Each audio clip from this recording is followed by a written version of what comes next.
Hello dear student, welcome to our YouTube channel. हमारे इस YouTube channel पर आप सभी का स्वागत है। आज के वीडियो सेशन में हम डिस्कस करने वाले हैं क्लास 11 के मैथ्स अध्याय नंबर 1 के नेक्स्ट वीडियो लेक्चर की। तो देखो, इससे पहले मैंने 2 वीडियो लेक्चर जो है अपलोड कर रखा है। 2 वीडियो लेक्चर में सबसे पहले हम लोगों ने अध्याय 1 के कॉन्सेप्ट, बेसिक कॉन्सेप्ट को सीखा, क्या क्या चीज़ें हमको पढ़नी है उस सबको डील किया, कितने कितने अंक के क्वेश्चन आ सकते हैं उन सबको हम लोगों ने डील किया। उसके बाद हम लोगों ने जो सेशन देखा उसमें हम लोगों ने पूरे एग्जाम्पल को, जो उदाहरण थे, हाँ, प्रश्नावली 1.1 से पहले जितने भी उदाहरण थे उन सभी उदाहरणों को अच्छे से समझा और सॉल्व किया। ठीक है, आज के सेशन में देखो बच्चों क्या करने वाले हैं हम लोग। आज के सेशन में हम लोग प्रश्नावली 1.1 के सारे प्रश्नों को हल करने वाले हैं। तो अंत तक बने रहना है आपको। वीडियो जितना भी लंबा हो आपको ध्यान से समझना है। बिल्कुल आपको कुछ नया चीज़ सीखने को मिलेगा, ये आपके लिए ही है। तो ध्यान से आपको पूरी चीज़ें जो है सीखनी है। क्लियर है? स्टार्ट करें आज की क्लास को। स्टार्ट करने से पहले मैं सभी बच्चों को कह दूं कि जिन्होंने अभी तक हमारे चैनल को सब्सक्राइब नहीं किया ना, वो सब्सक्राइब करो और बेल आइकन को ज़रूर प्रेस कर लेना। अपने फ्रेंड्स तक शेयर करो, ज़्यादा से ज़्यादा हमारा वीडियो चैनल जो है अधिक से अधिक लोगों तक पहुंच सके। क्लियर है? चलो तो स्टार्ट करते हैं।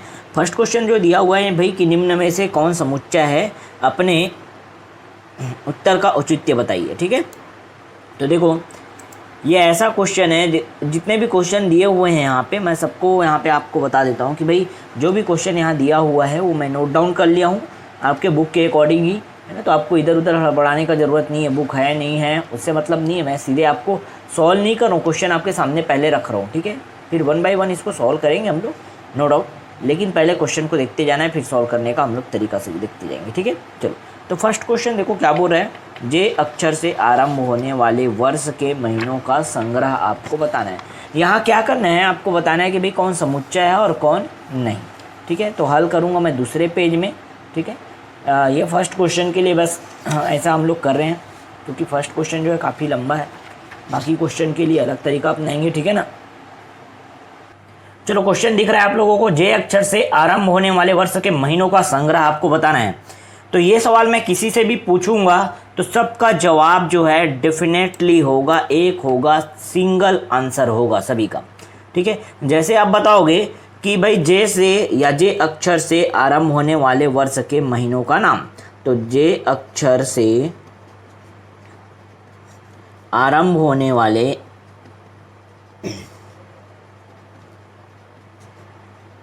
वर्ष के महीने कौन कौन से होंगे जरा समझो। वर्ष के महीने कौन कौन से होंगे जो जे अक्षर से आरंभ होते हैं। ठीक है, तो होता है क्या, जनवरी। ठीक है, और क्या होता है, फिर आ जाते हैं क्या, जून में जून, और फिर क्या होता है, जुलाई। सभी का आंसर यही होगा क्या, चाहे वो रोहन से पूछूं, चाहे रमेश से पूछूं, चाहे गीता से पूछूं, चाहे यामिनी से पूछूं, जिससे भी पूछूंगा सबका आंसर यही होगा। मतलब इसका एक डेफिनेटली और एक निश्चित आंसर निकलता है। ठीक है, तो क्या कह सकते हो भाई, सभी का आंसर यही होगा और यही जो है इसका संग्रह होगा। ठीक है, तो हम लोगों ने क्या लिख दिया, ए बराबर ए क्या है तो समुच्चय को अंग्रेजी की कैपिटल लेटर से दर्शाते हैं। ठीक है, और ये सब जो है उसके अवयव हैं। तो क्लियर हो गया, इसका आंसर क्या होगा भाई, डेफिनेट है, डेफिनेट है। ठीक है, मतलब यहाँ लिखोगे आप, क्योंकि आपको अपने उत्तर का औचित्य भी बताना है ना, तो यहाँ बोलोगे चूंकि यहाँ उत्तर सदैव निश्चित होगा, सदैव निश्चित होगा। क्लियर है ना, समझ रहे हो बात को, मतलब किसी व्यक्ति विशेष पर निर्भर नहीं करता। ठीक है, फैक्ट है भाई, ये 3 महीने हैं जो जे से स्टार्ट होते हैं। क्लियर, तो ऐसे आंसर पूरे देखो, ये फर्स्ट क्वेश्चन में जो बोला है ना, उसमें ऐसे आंसर जो सदैव निश्चित होगा, डेफिनेट होगा। ठीक है, वही क्या कहलाएगा, उन्हीं के संग्रह को ही हम लोग समुच्चय कहते हैं। तो यहाँ पे लिख देना, यहाँ उत्तर सदैव निश्चित होगा, अतः यह क्या है, समुच्चय है। मतलब पहला जो क्वेश्चन है उसमें आप बोल सकते हो कि यह क्या है, समुच्चय है। सिंपल था, बहुत आसान, समझ आया सभी लोगों को। चलो सेकंड क्वेश्चन देखें। सेकंड देखो क्या बोल रहा है, भारत के 10 सबसे प्रतिभाशाली लेखकों का संग्रह। दूसरा क्वेश्चन, भारत के 10 सबसे प्रतिभाशाली लेखकों का संग्रह, जब हम लोग इसकी बात करते हैं तो जरा ध्यान से सुनो। आपके हिसाब से प्रेमचंद बोल दोगे, ठीक है, और 10 लेखक कोई अलग अलग बोलोगे आप, प्रेमचंद बोल दिए ना आपके हिसाब से, और कोई हो गए, जितने भी अलग अलग लेखक हैं, ठीक है, सबका नाम अलग अलग हो सकता है। मतलब व्यक्ति विशेष पर निर्भर कर रहा है। इस क्वेश्चन में ध्यान से देखना, तो यहाँ पे व्यक्ति विशेष पर निर्भर कर रहा है, क्योंकि आप पे डिपेंड करता है आपको कौन सा राइटर जो है अच्छा लगता है। समझ रहे हो ना बात को। तो ये क्या करता है, तो यह जो प्रश्न है, यह उपरोक्त प्रश्न जो है, यह व्यक्ति विशेष पर निर्भर करता है। क्या बोलोगे, उपरोक्त संग्रह। सेकेंड क्वेश्चन की बात कर रहे हैं हम लोग, है ना, इसलिए मैं बोल दिया, डायरेक्ट लिख दिया। उपरोक्त संग्रह व्यक्ति विशेष पर निर्भर करता है। किस पर, व्यक्ति विशेष पर। मतलब हमेशा इसका आंसर सेम नहीं होगा, वो वैरी कर सकता है, व्यक्ति विशेष पर निर्भर करता है, ठीक है। बस इसीलिए आप इसको क्या कहोगे, ये जो है समुच्चय नहीं है। क्लियर हो गया, अतः यह समुच्चय नहीं है। क्लियर, कौन समुच्चय कौन समुच्चय नहीं, समझ आ जाएगा ना, ठीक। चलो नेक्स्ट देखें, थर्ड कैसे लिखना है आप समझ आ गया, लिखने का तरीका सिखा दिया मैंने भाई। थर्ड देखो आप, थर्ड क्वेश्चन दे, विश्व के सर्वश्रेष्ठ 11 बल्लेबाजों का संग्रह। अब भाई 11 बल्लेबाजों का संग्रह सबके अकॉर्डिंग अलग अलग होगा। किसी के नज़र में तेंदुलकर, सौरव गांगुली, राहुल द्रविड़ हो गया, तो किसी के नज़र में तीनों गायब हो गए और उसके जगह में क्रिस गेल आ गया, रिकी पॉन्टिंग आ गया, और कोई आ गया भाई। तो व्यक्ति विशेष पर यह भी निर्भर करता है, ये समुच्चय नहीं है। तो आपको समझ जाना है कि जो व्यक्ति विशेष पर निर्भर करता है ना, वह समुच्चय नहीं है। मतलब थर्ड का आंसर क्या होगा, समुच्चय नहीं है। कारण समझ गए क्या, कारण समझ गए ना, पूरा कारण सहित लिखना है भाई। मैं यहाँ पे बस शॉर्टकट लिख दिया। उपरोक्त संग्रह या यह जो संग्रह होगा, सर्वश्रेष्ठ 11 बल्लेबाजों का जो संग्रह होगा, वह क्या होगा, व्यक्ति विशेष पर निर्भर करता है, इसलिए यह समुच्चय नहीं होगा। चलो फोर्थ, क्वेश्चन नंबर 4 देखते हैं। फोर्थ का आंसर देखो, आपकी कक्षा के सभी बालकों का संग्रह। अब देखो आपकी कक्षा में 10 बालक अगर पढ़ रहे हैं, तो 10 बालकों का संग्रह तो सेम ही होगा, ठीक है। मतलब यहाँ उत्तर सदैव निश्चित होगा। फिर क्या लिखोगे, जो फर्स्ट में आपने आंसर लिखा उसी को डिटेल से लिखोगे। कैसे कि यहाँ ये वाला जो मैं बता रहा हूँ, यहाँ उत्तर सदैव निश्चित होगा, अतः यह समुच्चय है। मतलब ये क्या है, जो फोर्थ क्वेश्चन है वो समुच्चय है, ठीक है। क्यों निश्चित है, क्योंकि भाई जितने बच्चे हैं, जितने बालक हैं, उन बालक को तो लिखोगे ना, ठीक है। ऐसा नहीं है कि कोई एक बालक को छोड़ दिया या कोई जो है और दूसरे क्लास के बालक को लिख दिया, ऐसा नहीं होगा ना। जितने बालक हैं उनका संग्रह आपको करने बोला है, तो आप सभी बालकों का संग्रह करोगे। आप करो चाहे आपका कोई साथी करे, सभी लोग क्या करोगे, सेम टाइप का संग्रह करोगे। और कुछ नहीं हो सकता है पहले कोई रमेश का नाम लिख दिया, फिर सुरेश का नाम लिखा, और किसी ने सुरेश का नाम पहले लिख दिया, फिर रमेश का नाम लिखा, लेकिन दोनों तो है ना उपलब्ध वहाँ, ठीक है ना। तो इसलिए क्या कह सकते हैं कि ये जो है समुच्चय है। क्लियर हो गया। नेक्स्ट क्वेश्चन देखिए, 5वां क्वेश्चन देखो बच्चों। 5वां क्वेश्चन क्या कहता है, 100 से कम सभी प्राकृतिक संख्याओं का संग्रह। इसमें भी क्या होगा भाई, 100 से कम प्राकृतिक संख्याओं का संग्रह जो है एकदम निश्चित होगा भाई, जो भी सभी जानते हैं एकदम सही लिखोगे। 100 से कम सभी प्राकृतिक संख्याओं के संग्रह को आप बिल्कुल निश्चित लिखोगे, सभी के सभी। तो यहाँ भी उत्तर क्या होगा, सदैव निश्चित होगा, वेरी नहीं करेगा, चेंज नहीं होगा, अतः यह भी क्या है, समुच्चय है, ठीक है, समुच्चय है। नेक्स्ट देखें, क्वेश्चन नंबर 6 देखते हैं। 6 क्वेश्चन को देखो कि भाई यहाँ पे दिया है, 6वां क्वेश्चन जो है देख लेते हैं, चलो। हाँ, लेखक प्रेमचंद्र द्वारा लिखित उपन्यासों का संग्रह। अब लेखक प्रेमचंद्र द्वारा जो उपन्यास लिखे गए हैं, ठीक है, उसका संग्रह करेंगे। तो भाई लेखक प्रेमचंद्र है, मुंशी प्रेमचंद्र, उनके द्वारा जो भी उपन्यास लिखा गया है उनको आप पूरी तरह से सर्च करोगे, उसके बाद इकट्ठा करोगे, तो ये क्या होगा, ये भी निश्चित ही होगा, क्योंकि उनके उपन्यास जितने लिखे गए हैं वो उन्हीं के द्वारा लिखे गए हैं। अब उसको संग्रह करने की बात किया गया, मतलब आप जरूर उसके बारे में खोजबीन करोगे, सर्च करोगे और उसको अच्छे से संग्रहित करके लिखोगे, ठीक है। तो इस तरह से इसका भी आंसर क्या होगा, निश्चित होगा। अतः यह भी क्या है, क्वेश्चन नंबर 6 भी क्या है, समुच्चय है। कोई डाउट नहीं होना चाहिए यहाँ तक, ठीक है। क्वेश्चन नंबर 7 को देखें। 7 में क्या दिया है, सभी समपूर्णांकों का संग्रह। तो सभी संपूर्णांकों का संग्रह क्या होगा, सभी संपूर्णांकों का संग्रह भी क्या होगा, निश्चित होगा बच्चा, निश्चित होगा। सभी संपूर्णांक कौन कौन से होंगे, 2 4 6 8, किसी को भी बोलूँ मैं 2 4 6 8 10 12 14 16 18 20, एक क्रम चलते रहेगा। सभी संपूर्णांक को आपको संग्रहित करके लिखना है, तो ये भी क्या होगा, ये भी जो है समुच्चय होगा, क्योंकि इसकी भी संख्या जो है या इसका भी उत्तर जो है सदैव क्या होगा, निश्चित होगा। अच्छा, नेक्स्ट क्वेश्चन की बात करते हैं, क्वेश्चन नंबर 8 की। 8 में देखो क्या दिया है बच्चों, 8 में दिया है इस अध्याय में आने वाले प्रश्नों का संग्रह। अच्छा भाई 7 समझ आ गया ना सभी लोगों को। अच्छा, आंसर नहीं दिख रहा है क्या, ये देखो। अब 8 देख लेते हैं, 8 में क्या दिया है, क्वेश्चन नंबर 8 देखो, इस अध्याय में आने वाले प्रश्नों का संग्रह। क्लियर।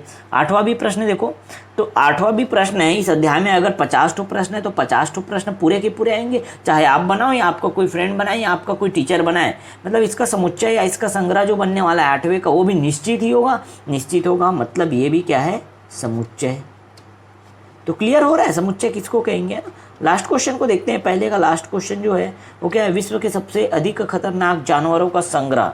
अब सबसे अधिक खतरनाक, पूरे जानवर का मैं संग्रह नहीं कर रहा हूँ, ध्यान रखना कि भाई सबसे अधिक खतरनाक, तो आप मेरे हिसाब से सांप हो सकता है, शेर हो सकता है, ठीक है, और कुछ भी हो सकता है, मान लो अजगर हो गया, या मैंने बोल दिया किंग कोबरा हो गया, है ना। ऐसे मैं 10 खतरनाक जानवरों को संग्रह करके लिख दूंगा, लेकिन क्या जो मैं लिखूंगा वही चाप का आंसर होगा, नहीं ना भाई। आपके अकॉर्डिंग हो सकता है कि भाई 10 खतरनाक कुछ और होंगे, 10 खतरनाक आपके हिसाब से कोई और होंगे। जैसे आपने लिख दिया हाथी को, आपने लिख दिया मान लो एनाकोंडा को, मान लो आपने लिख दिया डायनासोर को।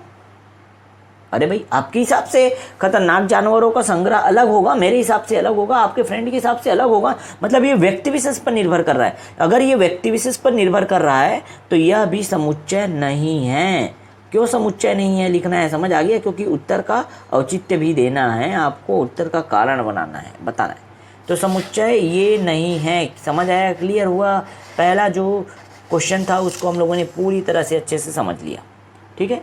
चलो देखते हैं सेकंड क्वेश्चन पे, किसी को कोई डाउट नहीं होना चाहिए। देखो इसमें पहला क्वेश्चन एकदम सिंपल था, जिसमें भाई सभी का आंसर एक जैसे आए, एक जैसे आए, भले क्रम इधर उधर हो सकता है लेकिन एक जैसे आना निश्चित है, तो अब आप बोलोगे वो समुच्चय है। लेकिन अगर सभी का आंसर एक जैसे नहीं आता, वो वैरी करता है, वो अलग अलग हो सकता है व्यक्ति विशेष के कारण, तो आप ऐसे को समुच्चय नहीं लोगे। क्लियर हो गया। चलो नेक्स्ट क्वेश्चन देखते हैं, सेकंड क्वेश्चन। चलो सेकंड क्वेश्चन को देखते हैं बच्चों। देखो यहाँ पे क्वेश्चन दिख रहा है आपको, मान लीजिए ए बराबर क्या है, 1 2 3 4 5 6 रिक्त स्थानों में उपयुक्त चिन्ह आपको एलिमेंट या एलिमेंट नॉट, इसको मैंने सिखाया था ना, एलिमेंट और एलिमेंट नॉट क्या होता है, इसको भरना है, ठीक है। तो देखो ए बराबर क्या है, ए के एलिमेंट कौन कौन से, 1 2 3 4 5 6 तक है, ठीक है। ए के एलिमेंट 1 2 3 4 5 6 तक है। अब आपको क्या करना है, आपको सही चिन्ह लगाना है, ठीक है, प्रश्न को देखते हुए खाली स्थान में, ठीक है। फर्स्ट देखो, यहाँ पे फर्स्ट को देखो आप, फर्स्ट में क्या बोला है कि 5 जो है ए का एलिमेंट है कि नहीं, आपको बस यही चिन्ह लगाना है, क्योंकि एलिमेंट या एलिमेंट नॉट ये लगाना है ना। तो 5 इज एलिमेंट, 5 देखो ए के अंदर में 5 आ रहा है ना, मतलब 5 इज एलिमेंट ऑफ ए, बिल्कुल करेक्ट, समझ आ रहा है, मैं यहीं भर दे रहा हूँ खाली स्थान को। 8 को चेक करो, 8 है क्या बच्चों, 8 है क्या, यहाँ पे ए में 8 है ही नहीं ना, तो क्या होगा, ये जो है 8 इज़ नॉट एलिमेंट ऑफ ए। यहाँ पे देखो 0 है क्या एलिमेंट इसका, बिल्कुल नहीं, 0 जो है वो एलिमेंट नहीं है। चलो नेक्स्ट देखिए, क्या नेक्स्ट है क्वेश्चन नंबर 4। क्वेश्चन नंबर 4 को देखो, 4 में क्या दिया, 4 इज़ एलिमेंट ऑफ ए, हाँ बिल्कुल है, चौथा जो है वो एलिमेंट है। अगर 5वें की बात करें, देखो 5वां 2 इज़ ऑल्सो एलिमेंट ऑफ ए, 2 भी क्या है, एलिमेंट है। 10 को चेक करो, 10 एलिमेंट है क्या ए का, नहीं ना, 10 है ही नहीं वहाँ, तो 10 एलिमेंट नहीं है। अच्छे से आपको चिन्ह को भरना है, क्लियर, एलिमेंट है या नहीं है, समझ आता है सभी लोगों को। एलिमेंट है कब बोल रहा हूँ, मतलब वो चीज़ जो यहाँ पे पूछा जा रहा है वो इसके अंदर में, ए के अंदर में है कि नहीं, ए के अवयव हैं कि नहीं, बस इसका मतलब यही है। मतलब 5 अवयव है ए का, है भाई, 8 अवयव नहीं है ए का, देखो 8 है क्या यहाँ पे, नहीं ना, इसलिए मैंने अवयव नहीं किया, एलिमेंट नॉट कट करके लिख दिया, ठीक है, समझ आ गया। तो 2 क्वेश्चन जो हम लोगों ने सॉल्व किया, किसी को कोई डाउट नहीं होना चाहिए यहाँ तक। आते हैं थर्ड क्वेश्चन पे बेटा, इतना सभी लोगों को समझ आया क्या। चलो नेक्स्ट देखें, क्वेश्चन नंबर 3 देखते हैं।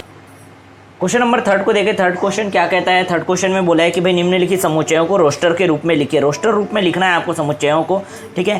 क्वेश्चन दिया फर्स्ट क्या दिया है, a is equal to x, जहाँ x एक पूर्णांक है और -3 is less than x and x is less than 7। इसका मतलब जो x का मान है वो ऋण 3 से 7 के बीच में है और आपको एक पूर्णांक है करके बता दिया गया है। अब इसका आंसर क्या हो सकता है, तो सबसे पहले इसके आंसर को समझना, उसके बाद उसको आप रोस्टर रूप में लिखोगे। तो भाई इसका जो अवयव होगा, तो ये प्रश्न के अनुसार, प्रश्नानुसार जो इसका अवयव होगा वो क्या होगा देखते हैं। चलो प्रश्नानुसार इसका अवयव कौन कौन सा होगा, तो x, जहाँ x क्या है, एक पूर्णांक है। पूर्णांक मतलब x का मान जो है क्या है, ऋण 3 से बड़ा होना चाहिए, मतलब इसके अवयव होंगे, ठीक है। तो प्रश्नानुसार हल करके मैं यहाँ पे बना रहा हूँ, ठीक है। सभी प्रश्न को हम लोग इसी तरह से समझेंगे, हल करके प्रश्नानुसार। प्रश्नानुसार क्या क्या वैल्यू होगा, तो प्रश्नानुसार देखो आपके पास क्या हो जाएगा, ऋण 2, क्योंकि ऋण 3 से छोटा होना चाहिए, तो ऋण 2 हो गया, ऋण 1 हो गया, 0 हो गया, 0 भी पूर्णांक कहलाता है, 1 हो गया, 2 हो गया, 3 हो गया, 4 हो गया, 5 हो गया, 6 हो गया, और क्या हो जाएगा, 6 हो जाएगा बस, क्योंकि 7 नहीं होगा। यहाँ पे बता दिया है x का मान जो है 7 से कम होता है, 7 से कम मतलब 6 होगा। अब इसका रोस्टर रूप क्या होगा, तो इसका रोस्टर रूप में लिखने का तरीका देखो। रोस्टर रूप में, रोस्टर रूप a इज इक्वल टू क्या क्या है, -2, -1, 0, 1, 2, 3, 4, 5 एंड 6। कॉमा लगा के लिखते हैं सभी अवयवों को, है ना। तो यही क्या होगा, इसका आंसर होगा, रोस्टर रूप में लिखने का तरीका होगा। सेकेंड क्वेश्चन देखें, क्या बहुत सिंपल है, शुरू से मैंने बताया आपको तो बहुत आसान लग रहा होगा जिन्होंने शुरू से क्लास देखा। इसमें भी देखो प्रश्नानुसार, आप प्रश्न को देखो, उसके बाद आप सोचा करो कि भाई क्या क्या इसका आंसर हो सकता है, और जो अब इसका आंसर होगा वही उसका अवयव होगा, और उसको फिर रोस्टर रूप में आपको लिख देना है। क्लियर है ना।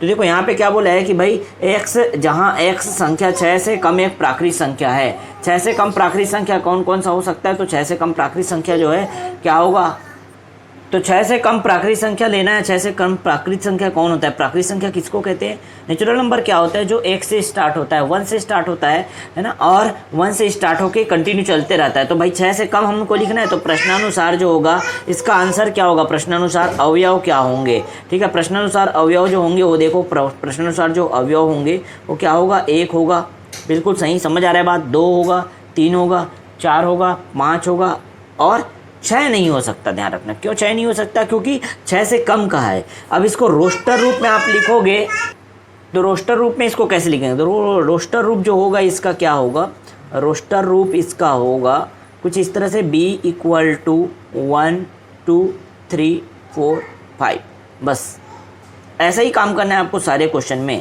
ठीक है। जो थर्ड क्वेश्चन हम लोग कह रहे हैं ना, थर्ड क्वेश्चन यहाँ पे देखो, ये थर्ड क्वेश्चन में आपको काफ़ी सारे क्वेश्चन यहाँ दिए हुए हैं, सब क्वेश्चन को मैं हल करके आपको दिखा रहा हूँ, और यही काम कंटिन्यू आपको करते जाना है। चलो सी, थर्ड क्वेश्चन देखते हैं। सी इज इक्वल टू एक्स, जहाँ एक्स 2 अंकों की एक ऐसी प्राकृत संख्या है जिसके अंकों का योग 8 है। अरे 2 अंकों की संख्या है और उनका योग जो है 8 होना चाहिए, ऐसे 2 अंक लेने हैं। तो प्रश्नानुसार अवयव कौन कौन से होंगे, तो प्रश्नानुसार फिर से वही काम करेंगे, प्रश्नानुसार अवयव, प्रश्नानुसार अवयव की बात करेंगे तो प्रश्नानुसार कौन कौन से अवयव होंगे, क्योंकि 2 अंकों का आपको बोला है, 2 अंकों की प्राकृत संख्या है, मतलब वो क्या हो सकता है, इकाई और दहाई 2 अंकों से मिलकर बना है, और 2 ऐसे 2 अंक हैं जिनको जोड़ोगे तो 8 आना चाहिए, वो योग 8 आना चाहिए। तो भाई शुरू से देखते हैं, 1 ले लिया, मान लो हम लोग 1 ले लिए, प्राकृत संख्या 1 है, क्योंकि 2 अंकों का समूह है इसलिए 2 अंक लेने पड़ेंगे, तो 1 और 7 लेना पड़ेगा, तभी तो जोड़ूंगा, तो 1 और 7 को जोड़ूंगा तो 8 आएगा। समझ रहे हो बात को। तो 17 पहली संख्या है। वैसे ही सोचो, अगर मैं 2 ले लेता हूँ तो 2 और 6 मतलब 26, उसके बाद अगर 3 ले लेते हैं तो 3 और 5 मतलब 35, अगर हम लोग 4 ले लेते हैं तो 4 और 4 मतलब 44, अगर हम 5 ले लेते हैं तो 5 और 3 मतलब 53, और 6 ले लेते हैं मान लो, तो 6 और 2 कितना हो जाएगा, 62, अगर 7 ले लेते हैं तो 7 और 1 कितना हो जाएगा, 71, और अगर 8 ले लेते हैं तो 8 और 0, 2 अंकों का आपके पास देखो 2 अंकों का समूह बन गया। इससे ज़्यादा पॉसिबिलिटी या संभावनाएं नहीं है, आप कितना भी कोशिश कर लो ऐसे संख्या नहीं मिलेंगी जिनका योग जो है 8 हो और वो 2 अंकों का हो। क्लियर हो गया बच्चों।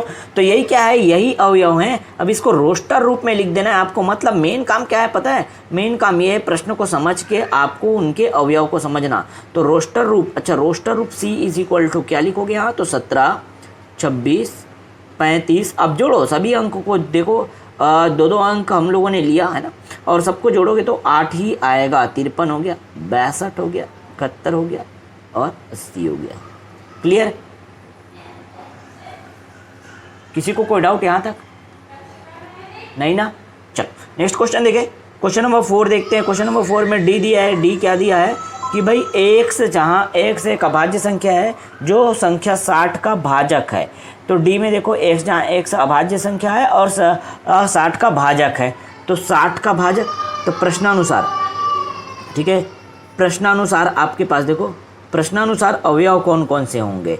प्रश्नानुसार अवयव, प्रश्नानुसार अवयव कौन कौन से होंगे देखो, क्योंकि ये जो है अभाज्य संख्या लेना है, मतलब अभाज्य संख्या लेना है और 60 का भाजक भी होना चाहिए।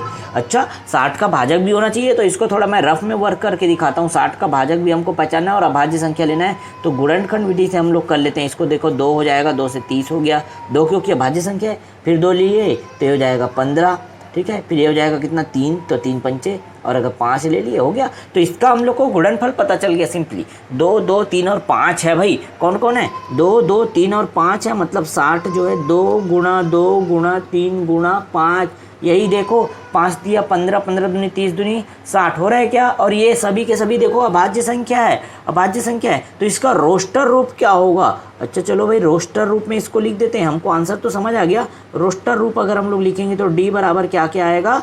2 आ जाएगा। फिर 2 लिखोगे एक बार क्या? नहीं ना, मैंने सिखाया था कि भाई जब किसी अवयव की पुनरावृत्ति होती है तो उसको एक बार बस लिखा जाता है। हाँ 2 लिख दिया आपने, एक बार काम खत्म। फिर क्या है? 3 है, फिर क्या है? 5 है, बस यही क्या है इसका आंसर है। तो आपको क्लियर हुआ क्या? ये यहाँ पे मैंने 4 क्वेश्चन आपको कराया। क्वेश्चन 3 के अंदर जो 4 क्वेश्चन है वो करा दिया। चलो 5वें क्वेश्चन पे आते हैं। क्वेश्चन नंबर 5 देखो बच्चों, क्वेश्चन नंबर 5 आपकी स्क्रीन पे दिख रहा है क्या आप? ठीक है, आपको बोला है क्या E is equal to trigonometry TRIGONOMETRY, शब्द के सभी अक्षरों का आपको समुच्चय लिखना है और रोस्टर रूप में लिखना है। तो इसका रोस्टर रूप डायरेक्ट लिखे क्या? इसको हल करेंगे भाई, इसमें को कोई निकालना नहीं है हमको, है ना, डायरेक्ट लिखेंगे रोस्टर रूप। तो रोस्टर रूप में अगर हम इसको लिखेंगे तो रोस्टर रूप E इज इक्वल टू क्या क्या होगा?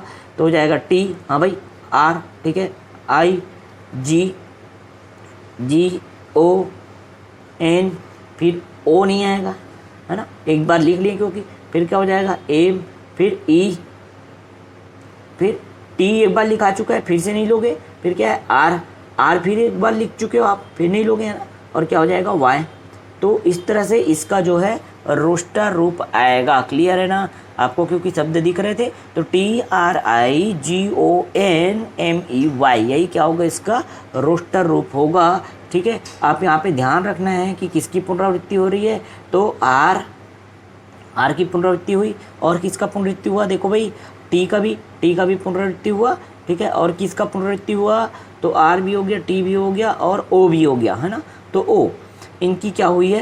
पुनरावृत्ति। इनकी पुनरावृत्ति हुई है, मतलब आप इनको एक बार बस लिखोगे, चाहे 10 बार लिखे रहे हैं, उसमें आपको लिखना कितने बार है? एक बार। तो यहाँ बता दिए मैं, R, T और O की पुनरावृत्ति हुई है, इसलिए उनको एक एक बार बस लिखना है। ठीक है, चलो नेक्स्ट जो है बहुत आसान है, ये पेपर में आते हैं ऐसे क्वेश्चन, डायरेक्ट पूछ लिए जाते हैं बेटा। ठीक है, तो इसका भी रोस्टर रूप लिख दो आप। यहाँ तो कोई अवयव निकालने का जरूरत नहीं, कौन सा रिपीट हुआ है बस ये समझना है आपको। तो बेटर है, शब्द क्या दिया है? Better, BETTER।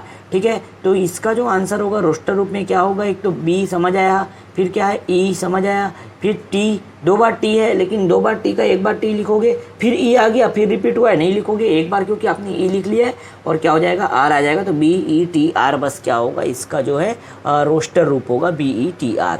क्लियर? किसी को कोई डाउट ही नहीं होना चाहिए, इतना इजी और सिंपल वे में मैंने यहाँ बताया आपको। और बेसिक से अगर हम क्लास कर रहे हैं तो कोई दिक्कत ही नहीं है ना भैया। आपको कहाँ पे समस्या आके खड़ी होगी? नहीं होने वाली है। ठीक है, तो जुड़े रहना अंत तक, हमारे वीडियो को देखते रहो। लंबा जरूर हो सकता है, लेकिन सारे क्वेश्चन आज हम जो है हल करेंगे। मैं पार्ट में जैसा टारगेट लेके रखे हैं, ठीक है, वैसा काम करने वाले हम लोग। बार बार उसको छोटा सा पढ़ा दिया, चलो 2 क्वेश्चन हल कर दिए फिर छोड़ दिया, ऐसा वाला काम नहीं करना है हमको। ठीक है ना, चलो नेक्स्ट देखें। नेक्स्ट क्वेश्चन क्या है? क्वेश्चन नंबर 4 मैं यहाँ आपको दिखा देता हूँ। चलो भाई, क्वेश्चन नंबर 4 क्या है कि निम्नलिखित समुच्चयों को समुच्चय निर्माण के रूप में लिखना है। क्वेश्चन समझ लो, निम्न समुच्चयों को, क्वेश्चन नोट डाउन कर लेता हूँ। चलो मैं, निम्न समुच्चय को समुच्चय निर्माण रूप में लिखना है। जो दिया गया है ना, उसको समुच्चय निर्माण रूप में लिखना है। रोस्टर रूप में हम लोगों ने समझ लिया, तो अब समुच्चय निर्माण रूप में लिखिए। पेपर में आता है, इसमें से क्वेश्चन बनता है, रोस्टर रूप में लिखो या समुच्चय निर्माण रूप में लिखिए कहता है। ठीक है, इसमें जो फर्स्ट क्वेश्चन दिया है, फर्स्ट क्वेश्चन क्या दिया है, तो देखो यहाँ पे ये दे दिया है 3, 6, 9 और 12। ठीक है, चलो एक एक करके सभी क्वेश्चन को देखेंगे। ठीक, फर्स्ट क्वेश्चन यहाँ ये दिया है, सेकंड मैं यहाँ पे लिख देता हूँ, चलो एक साथ सबको समझेंगे। सेकंड देख लेते हैं, 2, 4, 8, 16 और 32। थर्ड क्वेश्चन भी यहाँ लिख देता हूँ, चलो भाई थर्ड क्वेश्चन क्या दिया है, ये दिया है 5, 25, ठीक है, 125 और 625। क्लियर। 3 क्वेश्चन को चलो पहले डील कर लेते हैं, तीनों क्वेश्चन को अच्छे समझते हैं। ठीक है, तीनों के क्वेश्चन स्क्रीन पे आपको दिखाई दे रहा होगा अच्छे से, है ना। क्वेश्चन नंबर 4 का तीनों क्वेश्चन चलो 1 बाय 1 सॉल्व करते हैं। तो आपको क्या करना है, समुच्चय निर्माण रूप में लिखना है। मैंने आपको समझाया था, देखो स्टार्टिंग से जब भी आपको समुच्चय निर्माण रूप में लिखना है ना, तो जो अवयव दिया है उनमें कहीं ना कहीं आप ऐसे गुणधर्म को खोजो जो उभयनिष्ठ हो, जो सभी में विद्यमान हो, ऐसे गुणधर्म आपको खोजना है। तो यहाँ तो क्लियर दिख रहा है भाई, ये 3 के क्या है, सभी 3 के गुणज, ये 3 एकम 3, 3 दूनी 6 और 3 3 9, 3 चौक 12, ये 3 के गुणज है। तो मैं क्या लिख सकता हूँ, इनको एक्स मानते हैं, मैंने ये भी बताया। हाँ भाई, इसको लिखने का तरीका जब है तो हम इसको क्या लिखेंगे, जब हल करेंगे तो देखो इसको हम लोग हल करें और समुच्चय निर्माण के रूप में अगर हम लोग लिखे तो इसको लिखेंगे क्या, कि इसको लिखेंगे x जहाँ x जहाँ x बराबर है किसके, बराबर किसके है, तो 3n के बराबर है। जहाँ n का मान क्या होगा, 1 रखोगे तो 3 एकम 3 हो जाएगा, n का मान 2 रखोगे 3 दूनी 6 हो जाएगा, n का मान 3 रखोगे तो 3 3 9 हो जाएगा, n का मान 4 रखोगे तो 3 चौक 12 हो जाएगा। मतलब n का मान जो है, ठीक है, n का मान जो है क्या होगा, तो बता देते हैं n क्या है। सबसे पहले बता दो कि भाई यहाँ तक करने के बाद n क्या है, n जो है नेचुरल नंबर है, प्राकृत संख्या है। किसका अवयव है, प्राकृत संख्या का। मतलब 1 2 3 रख रहे हैं ना, प्राकृत संख्या। n क्या है, प्राकृत संख्या है। आप डायरेक्ट लिख सकते हो, मैं यहाँ पे एक संकेत यूज़ कर दिया है ना। आप क्या लिख सकते हो यहाँ पे, x जहाँ x जो है बराबर है किसके, 3n के, क्योंकि ये 3 का पहाड़ा दिख रहा है हमको, और n क्या है, प्राकृत संख्या है, और जिसका मान आप बदल सकते हो। मतलब n की जगह में 1 रखोगे, 2 रखोगे, 3 रखोगे, 4 रखोगे, 4 से ज़्यादा रखोगे क्या, नहीं ना, क्योंकि यहाँ 12 तक दिया। ठीक है, मतलब n का मान जो है प्राकृत संख्या है, और n का जो मान है ना, n का मान वो कहाँ से कहाँ तक है, तो n का मान देखो, इसको लिखने का तरीका है, n का मान 1 से बराबर या उससे बड़ा और 4 के बराबर या छोटा है। देख लो, 1 रखूंगा तो 3 एकम 3 आएगा, 2 रखूंगा तो 3 दूनी 6 आएगा, 3 रखूंगा तो 3 3 9 आएगा, 4 रखूंगा तो 3 चौक 12 आएगा।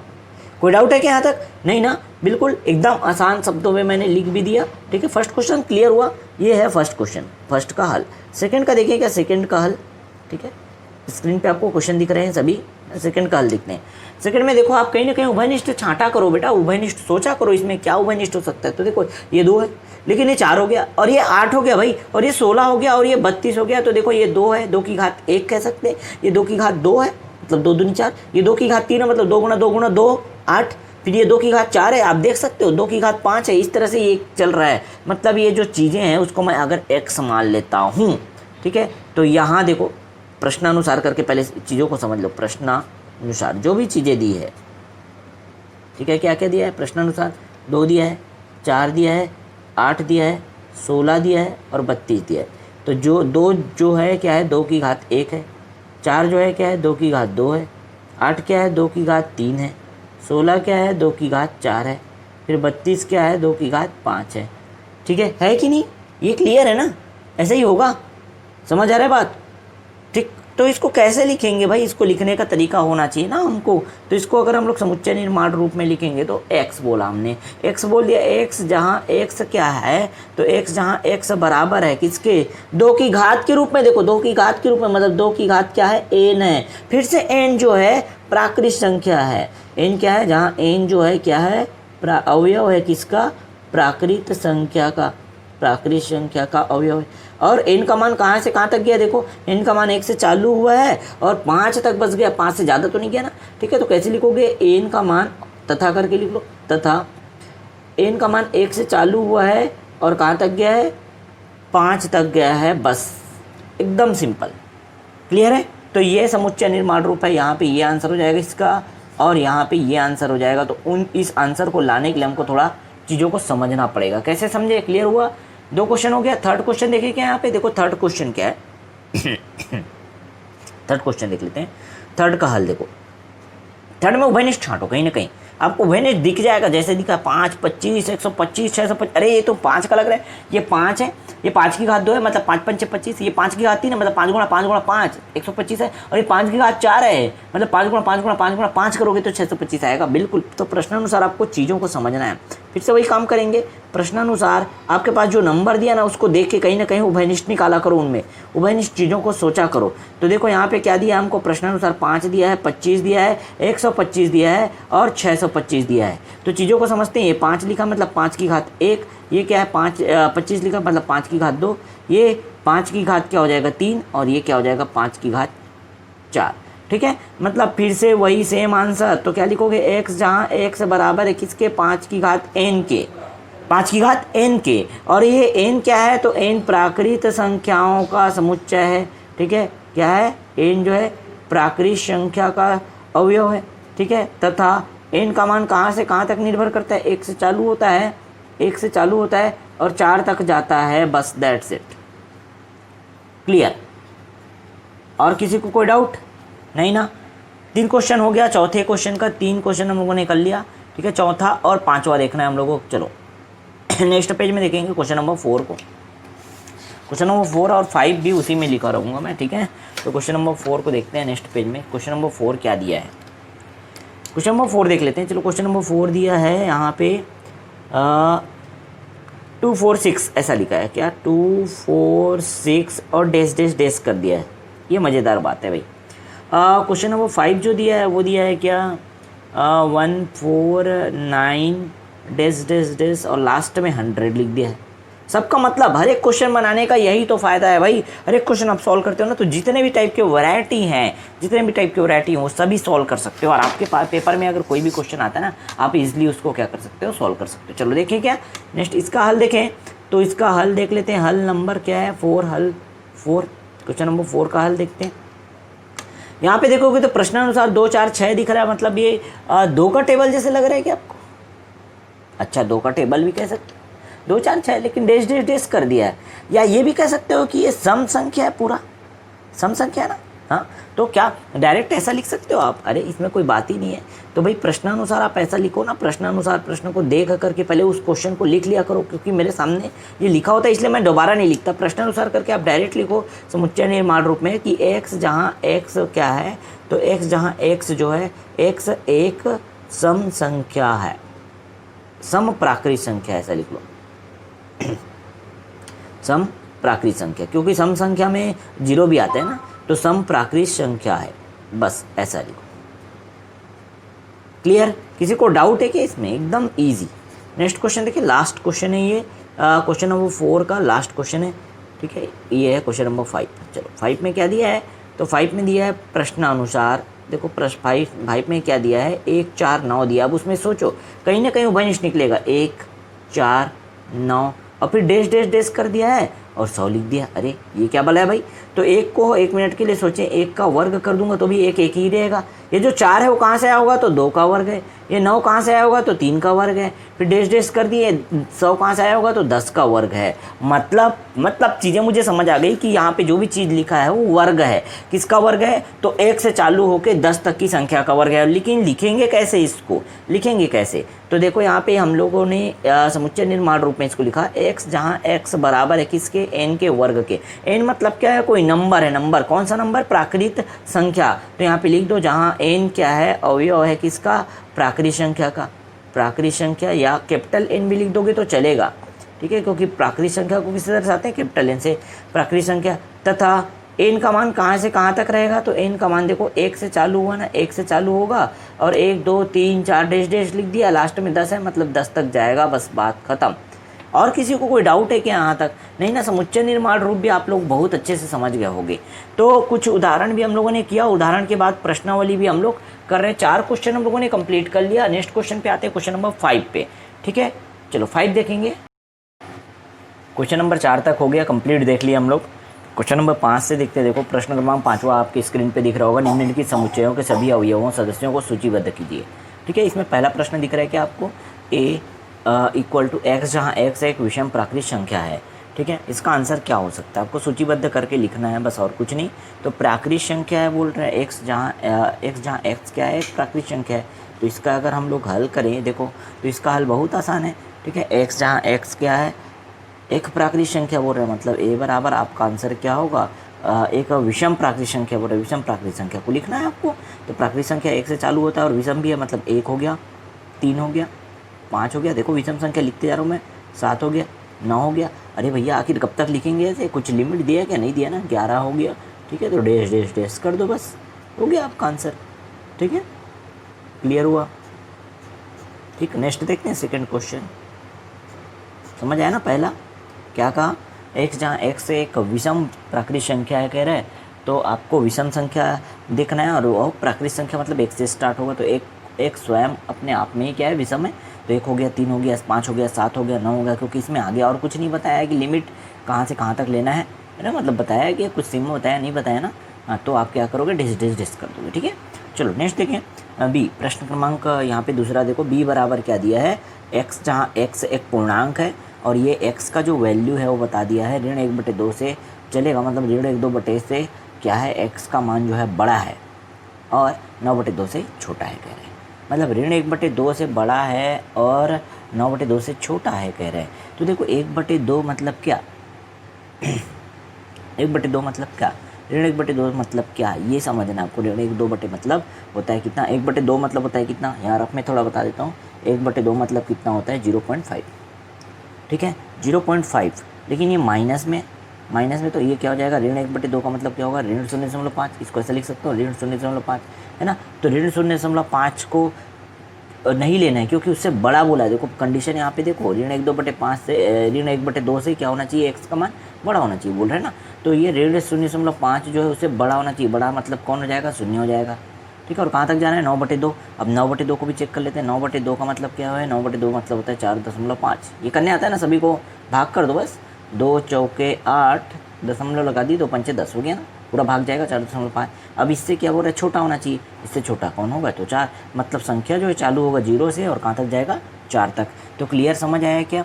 ठीक है, तो प्रश्नानुसार करके आप इसको अच्छे से अगर बनाओगे तो यहाँ लिख लो भाई, प्रश्नानुसार देखो मान जो है, वैल्यू जो है क्या होगा कि ऋण 1/2 का मतलब क्या है वो लिख लो। तो इसका मतलब होता है, सॉरी ऐसा लिखो, -0.5। ठीक है, अब एक और चीज़ है, तथा दूसरा जो है क्या है, 9/2। 9/2 का क्या मतलब होता है, 4.5। ठीक है ना। अब देखो इससे क्या होना चाहिए, ऋण 1/2 से क्या होना चाहिए, इससे क्या होना चाहिए, बड़ा होना चाहिए। बड़ा होना चाहिए मतलब ये हो जाएगा कितना, 0। ठीक है, और ये 4.5 से क्या होना चाहिए, छोटा, मतलब ये 0 चलेगा। 0 1 हो गया, 2 हो गया, 3 हो गया, 4 हो गया। तो 4.5 से छोटा कौन है, 4 है। बस यहीं तक आपका आंसर हो गया। ये भी बराबर आप इसको ऐसा लिख सकते हो। दैट्स इट, ख़त्म। ठीक है, कोई डाउट किसी को, नहीं ना। चलिए आगे चलिए। देखो 5वें का तीसरा क्वेश्चन देखते हैं बच्चों।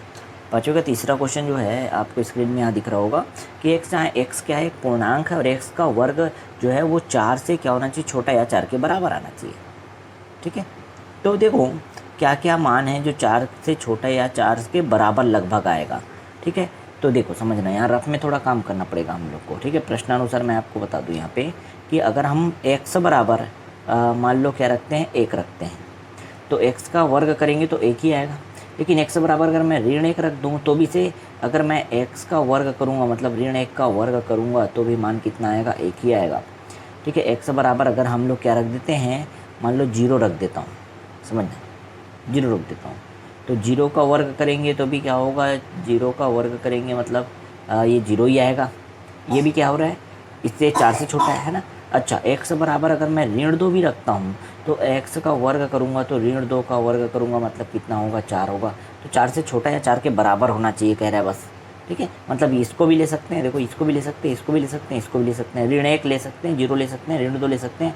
और अगर चेक करें हम लोग तो x बराबर अगर मैं यहाँ पे देखो 1 को करूँगा, 1 धन 1 है ना, तो इसका भी मान क्या होगा, x का वर्ग करेंगे मतलब 1 का वर्ग होगा और इसका भी मान क्या होगा, 1 होगा। अगर हम x बराबर क्या लेंगे, 2 लेंगे, तो x का वर्ग करोगे तो हो जाएगा 2 का वर्ग, मतलब क्या हो जाएगा, 4 होगा।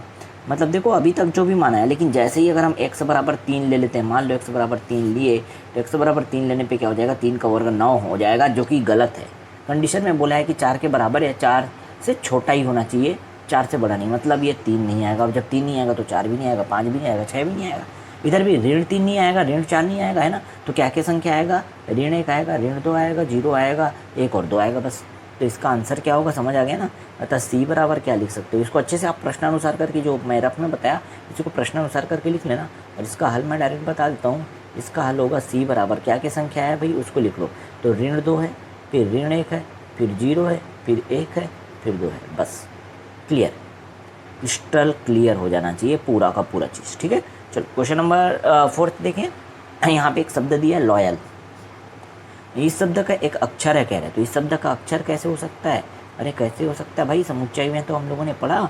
लॉयल का बना दो। चलो डी बराबर क्या हो जाएगा, ये हो जाएगा LOY, बस। क्योंकि एल 2 बार रिपीट नहीं होगा, है ना। यहाँ तो हुआ है, लेकिन यहाँ पे जब हम बनाते हैं रोस्टर रूप लिखते हैं तो 2 बार रिपीट नहीं होगा। ठीक है, तो ये सारणीबद्ध रूप में हम लोग लिख रहे हैं, इसी को तो रोस्टर रूप कहते हैं बच्चा। ठीक है, चलो क्वेश्चन नंबर 5 देखो। इज इक्वल टू क्या दिया है, एक्स, जहाँ एक्स वर्ष का एक महीना है जिसमें 31 दिन होते हैं। तो 31 दिन वाले महीने का नाम लिख दो बस, है ना, बस और कुछ नहीं करना है। तो इसका आंसर क्या हो जाएगा, इसका हल देखो 5वें क्वेश्चन का हल हो जाएगा कि ई बराबर 31 दिन वाले कौन कौन से महीने होते हैं। तो वो होता है क्या, अच्छा 31 दिन होते हैं, 1 मिनट क्वेश्चन में देख लेते हैं। 31 दिन होते हैं बोला है कि नहीं होते हैं बोला है, 1 मिनट थोड़ा डाउट है। हाँ 31 दिन नहीं होते हैं, ऐसा है बेटा। देखो ये क्वेश्चन को थोड़ा सुधार कर लेना, 31 दिन नहीं होते हैं। ठीक है, क्वेश्चन ऐसा है। तो एक्स, जहाँ एक्स वर्ष का एक महीना है जिसमें 31 दिन नहीं होते हैं। अगर होते हैं बोलता है तो भी बन जाता, लेकिन आपके बुक में नहीं होते हैं लिखा है, इसीलिए मैं इसको थोड़ा चेक कर लो बोला। ठीक है, लिखने में थोड़ा प्रॉब्लम हो गया था, समझ आ गया ना। तो नहीं छूटा हुआ था, नहीं शब्द है ना, नहीं होते हैं। नहीं होते तो कौन कौन से ऐसे महीने जिसमें 31 दिन नहीं होता है, ऐसे महीनों का नाम बताओ फटाफट से। चलो सभी को पता है कौन कौन सा होता है, फरवरी। ठीक है, हिंदी में लिख सकते हो इसको, फरवरी हो गया, अप्रैल हो गया। ठीक है, अप्रैल, और क्या हो गया, जून हो गया, जून में भी नहीं होता। और हो गया क्या, सितंबर, सितंबर भी लिख लो भाई। ठीक है, और बन गया क्या, नवंबर। इतने महीने हैं जिनमें 31 दिन नहीं होते, आप चेक कर सकते हो। तो ये इसका आंसर होगा, बस इतने ही सिंपल तरीके से बनाते जाना है। अच्छा 7th देख लो, सॉरी 6th देख लो। 6 का हल क्या होगा, एकदम आसान क्वेश्चन है ये भी। देखो बच्चा क्या कह रहा है ये, एफ एक्स, जहाँ एक्स अंग्रेजी वर्णमाला का एक व्यंजन है जो के से पहले आता है। तो व्यंजन लिखना है आपको, अंग्रेजी वर्णमाला के व्यंजन को लिखना है जो के से पहले आता है। के से पहले तक जितने भी व्यंजन आते हैं लिख दो। तो ए तो नहीं होगा क्योंकि वो स्वर है ना, बी से चालू करो, बी हो गया, सी हो गया, डी हो गया, ई भी नहीं होगा, ए भी नहीं होगा। तो क्या होगा, एफ होगा, जी होगा, एच होगा, आई नहीं होगा, है ना, आई क्योंकि स्वर है, जे होगा, और के नहीं ले सकते क्योंकि के से पहले जो आते हैं उनको लिखना है। कितना आसान था, कितना आसान। देख रहे हो, पहला प्रश्नावली एकदम मतलब चुटकी बजाते ही आपसे क्वेश्चन सॉल्व हो जा रहा है। यदि आपने बेसिक से क्लासेस हमारा देखा होगा ना, तो आपसे एकदम सिंपल वे में मैं पढ़ाया, और जो भी चीज़ें आपको जो जानकारी चाहिए थी वो हम लोगों ने बताया। ठीक है, और आपका क्वेश्चन जो है बिल्कुल बेसिक से एकदम आसानी से आपने हल कर दिया। ठीक है, चलो लास्ट जो प्रश्न है इस प्रश्नावली का, वो 6वां प्रश्न है जिसमें सही जोड़ी मिलाओ। इसमें लिखा हुआ है वैसे, है ना, पूरा क्वेश्चन में सिर्फ यहाँ पे शॉर्टकट लिख दिया, सही जोड़ी मिलाओ करके। सही जोड़ी मिलाओ वाला क्वेश्चन है, आप दोनों पक्षों को आपको देखना पड़ेगा, बायां पक्ष और दायां पक्ष। ठीक है, बाएं पक्ष को देखो और दायां पक्ष से आपको सही जोड़ी मिलाना है। तो फर्स्ट का देखो, फर्स्ट में क्या है आपके पास, 1 2 3 6। तो ये किसका आंसर हो सकता है, आप देखोगे तो यहाँ पे एक प्राकृत संख्या है। ये देखो सी जो ऑप्शन दिख रहा है, एक्स, जहाँ एक्स क्या है, एक प्राकृत संख्या है और 6 का भाजक है। बिल्कुल ये 6 के भाजक है और प्राकृत संख्या भी है, 1 से चालू हुआ है ना। तो इसका आंसर क्या होगा, समझ आ रहा है, इस फर्स्ट का आंसर क्या होगा, ये सी होगा। चलो भाई सही जोड़ी मिला दिए। ठीक, सेकंड का देखें क्या, सेकंड में 2 और 3 लिखा है। 2 और 3 क्या होगा, 2 और 3 देखो ये एक अभाज्य संख्या और 6 का भाजक है। देखो फर्स्ट वाला दिख रहा है क्या, तो 2 और 3 क्या है, पहली बात तो ये अभाज्य संख्या है, 2 भी अभाज्य संख्या है और 3 भी अभाज्य संख्या है, और दोनों क्या है, 6 के भाजक है। मैथमेटिक्स देखते ही आपको समझ आ गया होगा, इसका आंसर यहाँ रखा हुआ है डी के पास। ठीक है, ये भी बन जाएगा। अच्छा अब जो देखो यहाँ पे 1 3 5 7 9 लिखा है, तो यहाँ पे देखो बी को पढ़ो, एक जहाँ एक संख्या 10 से कम एक विषम प्राकृत संख्या, तो विषम तो यही है भाई, विषम है और प्राकृत भी है। तो ये इस तरह से आप लोगों ने सही जोड़ी भी बना लिया। तो किसी को कोई भी दिक्कत नहीं होना चाहिए इस प्रश्नावली को बनाने में। ठीक है, जिसको भी फिर भी प्रॉब्लम आ रहा है, कुछ प्रॉब्लम हो रहे हैं, तो बिल्कुल कमेंट बॉक्स में कमेंट करना, हम आपके लिए कुछ सॉल्यूशन ज़रूर निकालेंगे, ठीक है ना। तो बच्चों क्या कहता हूँ मैं, इतनी अच्छे से अगर आपको समझ आ रही चीज़ें जो हैं बिल्कुल अच्छे से क्लियर हो जा रही होंगी, क्रिस्टल क्लियर हो जा रही होंगी, तो हमारे चैनल को सब्सक्राइब करके वीडियो को ज़्यादा से ज़्यादा लाइक करो और अधिक से अधिक दोस्तों तक, अपने फ्रेंड्स तक, अपने हर एक ग्रुप में, अपने स्टेटस में जहाँ डालना है डालो, ठीक है।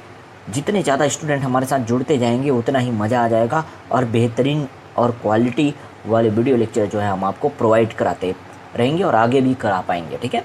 और बहुत जल्दी जो है ऑनलाइन फैसिलिटी ये उपलब्ध कराने का कोशिश कर रहे हैं कि जैसे आपका क्लास अगर 11th क्लास 6 बजे लगना है सुबह तो 6 बजे ही लगेगा, 7 बजे लगना है तो 7 बजे। अरे घबराने वाली बात नहीं है भाई, मैं एग्जाम्पल दे रहा हूँ, ठीक है। जिस भी टाइम लगेगा मतलब उस टाइम पे लगने का कोशिश करें। इसलिए कह रहा हूँ ज़्यादा से ज़्यादा बच्चे अगर हमारे चैनल से जुड़ रहे हैं ना, जैसे मैं देखा तो फिर मैं वो फैसिलिटी स्टार्ट करूँगा, क्योंकि अभी बच्चों की संख्या, जो स्टूडेंट की संख्या वो थोड़ी कम है, इसलिए क्या करना पड़ रहा है, हम लोग को वेट करना पड़ता है और मैं अपलोड कर देता हूँ, फिर बच्चे देखते रहते हैं, ठीक है। उससे ज़्यादा अच्छा क्या होगा पता है, एक पर्टिकुलर टाइम पे हम सारा चीज़ पढ़ लें ऑनलाइन रहते हुए, ठीक है ना, बेस्ट रहेगा। फ्री में चीज़ें हम आपको प्रोवाइड करा रहे हैं तो उससे बेहतर और क्या हो सकता है ना। तो उम्मीद करता हूँ चीज़ें आपको समझ आ गई होगी। तो सब्सक्राइब करना है हमारे चैनल को, लाइक करना है वीडियो को और अधिक से अधिक फ्रेंड्स तक शेयर करना है, ठीक है। मिलते हैं नेक्स्ट वीडियो में, तब तक के लिए खुश रहो, अच्छे से रहो, मस्त रहो, ओके।